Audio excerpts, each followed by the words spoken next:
sobrang galing niya sa... Rocky's Secret Files.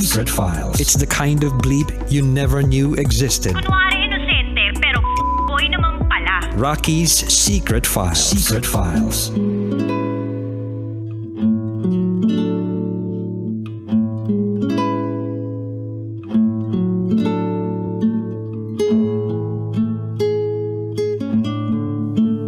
And we're back. Kasama niyo pa rin si DJ Rocky and this is Katie's Secret File. Si Katie na nag-iisip ngayon, nanghihingi ng payo mula sa inyo ano bang dapat niyang gawin. Gayong ang kanyang asawa ay hindi nahihinto sa pagbibigay sa kanyang nanay at sa mga kapatid nito. To the point na parang hindi na napaprioritize ang ating sender at ang magiging anak nila or ang anak nila. Uwi na lang ba sa Davao ang ating sender? Focus na lang sa anak? Or tuluyan ng makikipaghiwalay sa kanyang mister? So pakinggan na po natin ang mga kabisyo nating nag-share ng kanilang mga thoughts, comments, suggestions, and violent reactions. Eto po ang sabi ng ating kabisyo na si Boss Louie. Para kay sender, ang kapal ng mukha ng kuya ng mister niya. Hindi marunong makisama. Nanghihingi ng pera para sa bisyo. Tapos may trabaho pala. Dapat pag may sarili ka ng pamilya, hindi na dapat hinihingan. Lalong-lalo na kung importante ang pinaglalaanan ninyong dalawa. Malaki ang gastos sa panganganak sa panahon ngayon. Wala namang masamang magbigay sa magulang, pero dapat may limitasyon. In fairness naman kay Jeff, napakabait. Kaya siguro naaabuso siya. Dapat bumukod kayo. Yung tipong nasa malayo kayo. Stay strong, laban lang kahit may ganyan. Wag na wag niyong iwanan ng isa't isa. Watching from Bukawi, Bulacan. Thank you and God bless. From Boss Louie Valderrama. O wag iiwan. Magpakalayo na lang kayo. Magpakalayo-layo kayo. Dun sa mga kapamilya ni Jeb. Hello, kahit lumayo, meron tayong tinatawag na bank transfer. Pa-Gcash mo lang. Anyway, ito pa sabi ni Igop Motovlog. Ang say ko lang kay sender, mag-usap sila ng asawa niya. Ayusin nila yung problema nila. Ganyan yung problema sa ganyan. Pero nadadaan yan sa usapan. At doon naman sa kapatid ng asawa ninyo, Toy, napakabatugan mo. Ay, bakit ka namang ganyan?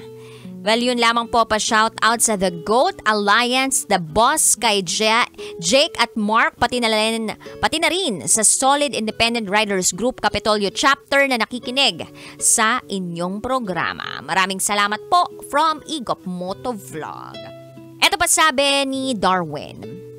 Tama po kayo DJ Rocky na ang lalaki ang provider ng pamilya. Ayon sa Bible. Pero sa story ni Katie, sumobra na yata yung asawa niya sa pagiging breadwinner. Halatang hindi talaga handa sa pagkakaroon ng sariling pamilya. Kaya para kay Katie, dapat bigyan siya ng ultimatum. Kung i-cut off na ang pagbibigay niya sa kuya at nanay niya or uuwi sila doon sa probinsya. Kasi tama din siya sa point na pang-aabuso na ang ginagawa ng pamilya ng asawa niya. Lalo na sa kuya niyang palahingi kahit may matrabaho naman. True. Ito pa sabi ni Gab. Dapat kasi balanse lang lahat. Hindi ka masyadong mapagbigay. Dahil may binubuo ka ng sariling pamilya. Pero syempre, huwag niyo pa rin kalilimutan na kahit may binubuo kayong pamilya, ilaanan pa rin ng oras ang mga kapatid at nanay. Daanan din ng oras ang pagpapahinga. Tuloy lang sa pagsusumikap sa buhay. Magtira para sa sarili. Yun lamang po DJ Rocky, maraming salamat. Eto pa sabi ni Jason, kung gano'n ang ipinakita sa'yo, umuwi ka na lang muna. Naging pabigat na nga sa inyo tapos kinonsinti pa ang ginawa niya. Mag-usap kayo at sa kuya naman, ay shame on you. Focus ka na muna, sender, sa baby mo at sa panganganak mo. Eto pa sabi ng ating kabisyon na si Don Feria. Bakit naman kasi siya pumatol sa breadwinner? Maraming responsibilidad ang isang breadwinner. Shout out po kina Richard Tibay aka Pilay. Ay, si Manuel pala yung Pilay, sorry. Bakit ganun yung palayaw ni Manuel? Anyway. Eto pa sabi ni Charles Sancho. Ang mata pobre namang kuya. Uso ba sa kanya magtrabaho? Anyway, bumukod na lang kayo na pamilya. Plus para kay kuya, mag-aral ka kaya o magtrabaho ka kaya. Huwag ka kasing umasa masyado sa kapatid mo. Ano yan, nagtataiba siya ng pera? Yun lamang po, DJ Rocky. Hingi ako ng 98 inches TV panghampas. Charot with harot. Hoy, grabe naman kayo dun sa... Ipangahampas nyo lang yung 98 inches TV. Wag naman. Baka pwedeng walis ting-ting na lang. Medyo mura-mura pa yun, di ba? Hindi deserve ng 98 inches na ihampas siya sa ganun. Anong special talent mo? Ay, manghingi po ng manghingi. Sa kapamilya ko kasi meron naman siya, marami siyang pera. Tapos, mag-e-enjoy lang ako. May kilala ba kayong ganun yung special talent? O baka naman ganito yung talent niya? Makapal ang mukha ko. Mangungutang ako pero hindi ako magbabayad. Or, ganito yung talent. Hindi ako makakaramdam ng hiya. Sa tuwing sisingilin ako pa ang magagalit.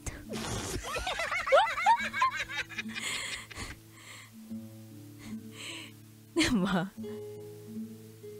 Hindi ko talaga lubos maisip saan umuhugot ng kapal na mukha at lakas ng loob yung mga taong ganun. Yung tipong sila na nga, yung kumukubra, may utang na nga sila. Tapos hindi pa talaga marunong mahiya. Iniisip ko nga kung masyado bang nasanay sa ganung klaseng sistema na nagbibigay itong kapatid nila sa kanya, sa kanilang pamilya. To the point na nawala na yung sense of responsibility nitong pamilyang to.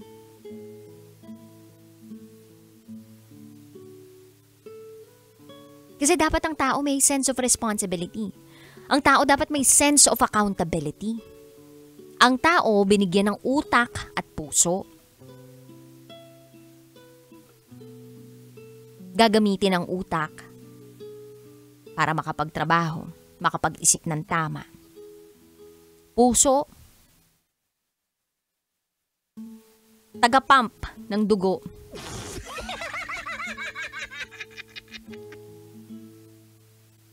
Pero sige, laliman pa natin. Yung damdamin. Emotional quotient. Malasakit. Compassion. Nasaan lahat ng yun? Nasaan lahat ng yun?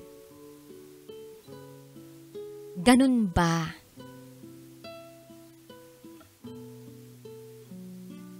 Kalungkot ang buhay ng ating secret file sender. Kasi feeling ko ang lungkot-lungkot.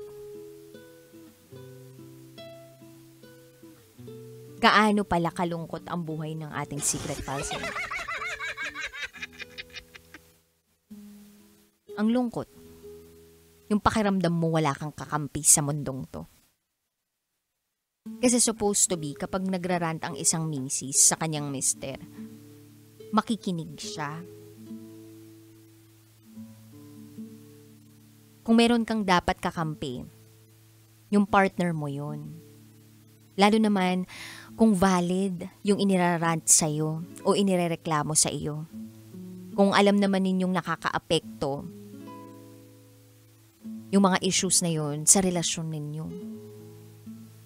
Ang babae naman, hindi yan magrereklamo. Kung may nakikita siyang pagbabago, hindi yan magrereklamo. Hanggat hindi niya pa ginagawa ang lahat para lang masolusyonan lahat ng issues ninyo. Pero ang tao napapagod din. Lahat na ng pag-intindi ginawa ng secret file sender natin. Hindi na nga siya nakatiis, di ba? Minessage niya na yung kapatid na baka sakali lang maunawaan kung saan nanggagaling, kung bakit ganun na siya mag-text doon kay kuya. Pinaiintindi na kung sakaling hindi na ibigay yung mensahe na pinapadala ni sender doon sa asawa niya, papunta doon sa kuya, siya na mismo nagdiretso ng mensahe. Na kuya, manganganak na ako. Hindi namin sigurado kung ano yung magiging hospital bills namin. Sa kakaganyan mo, wala kaming maiipon. Maganda nga pa yung pagkakasabi dun sa text message Anong ginawa? Nakaka-mature, ha? Pinakita sa nanay. Nagsumbong. Na para bang, wow, nagmamalaki tong misis ng kuya ko. Ako yung kapatid nito. Binibigyan naman ako dati nito. Bakit ganito to? Parang epal lang to. Ganun ba? Ganun ba tong sender natin sa paningin ng pamilya ni Jeb?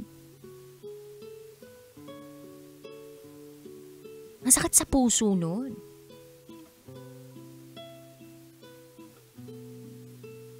Disappointing, frustrating,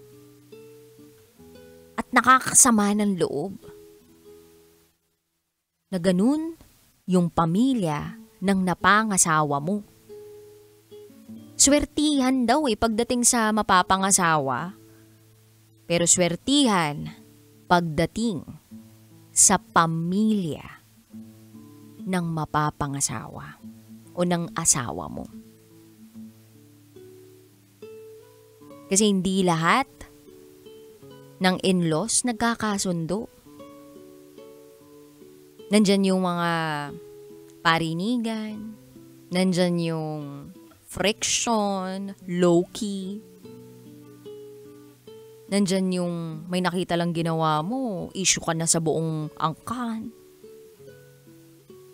Na imbis magtulungan, nagbabangayan pa.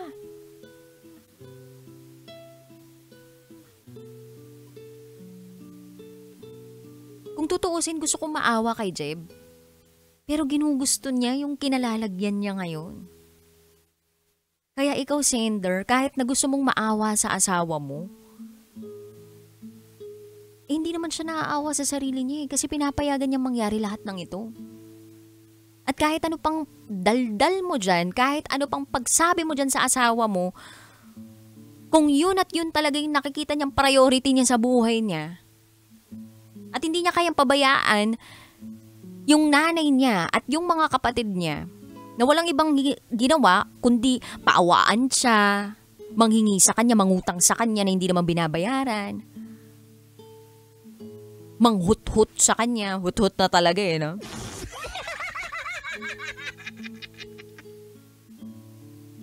You have to make a decision for yourself and for your child.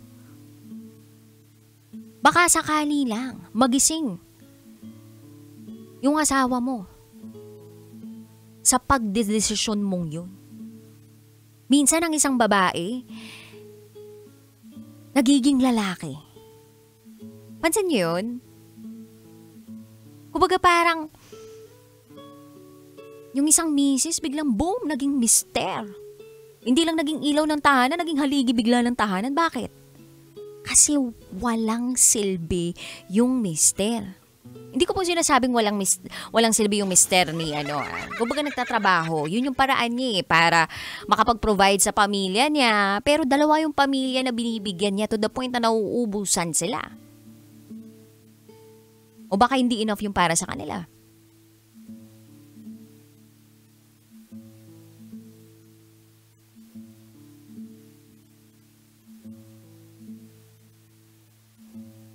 Hindi ko po sinasabi na walang kwenta, walang silbi May silbi. Pero kaya napipilitan magpakalalaki o magpakamister ang isang misis dahil wala siyang choice but to be one. Kasi kung hindi niya gagawin yun, kung hindi siya maging matapang, kung hindi siya magdedesisyon, sasama ng lalo loob niya, malulungkot lang siya, at tuluyan lang siya mababaliw.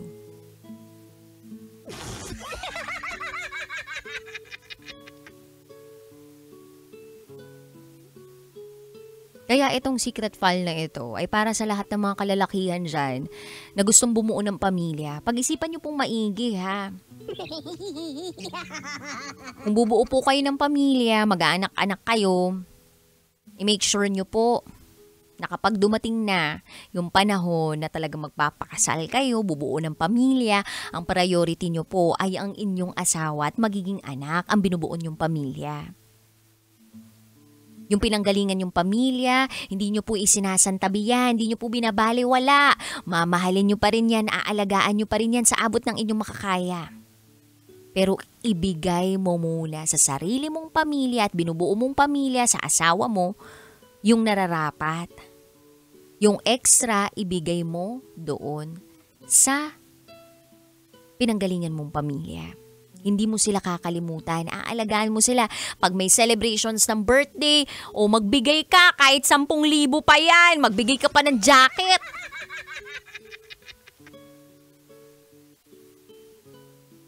O kaya, magplano kayo. O, kung di talaga makasurvive si Mother Dear, at gusto niya talagang mawala na sa mundong to kasi gutom na siya, bigyan mo lang maliit na tindahan.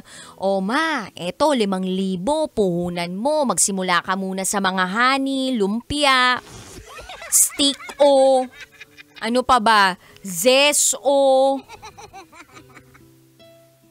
yung mga mamiso, snow bear, mentos, Judge, Be Fresh, mga ganun. Yun yung mga unang ilako. Yun yung muna yung unang itinda. O tapos pag napapalago, doon kumukuha ng pera. May online selling kung tawagin. Pwede yun. Ang daming diskarte. Bigyan mo ng puhunan. Sabi nga, do not feed them with fish. With a fish. Teach them how to fish. Paano sila matututo kung lagi mong isinusubo sa kanila yung pagkain na dapat sila mismo ang nagtatanim o aani?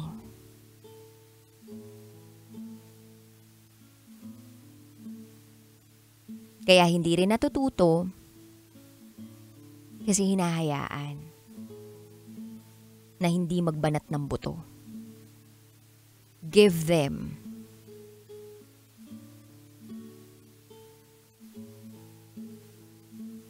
that sense of responsibility.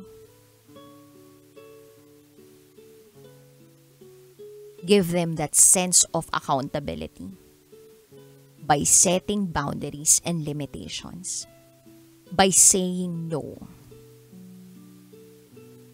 You can always say no.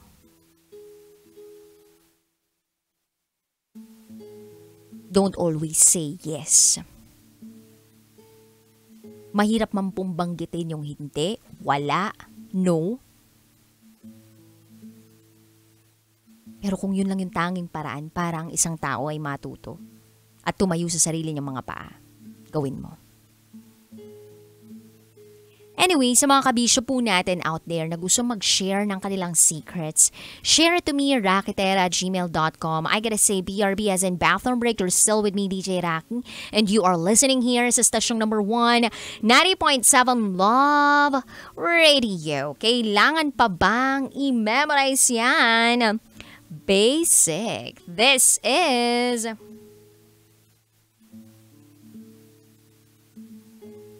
Katie's Secret Fun. Metro's number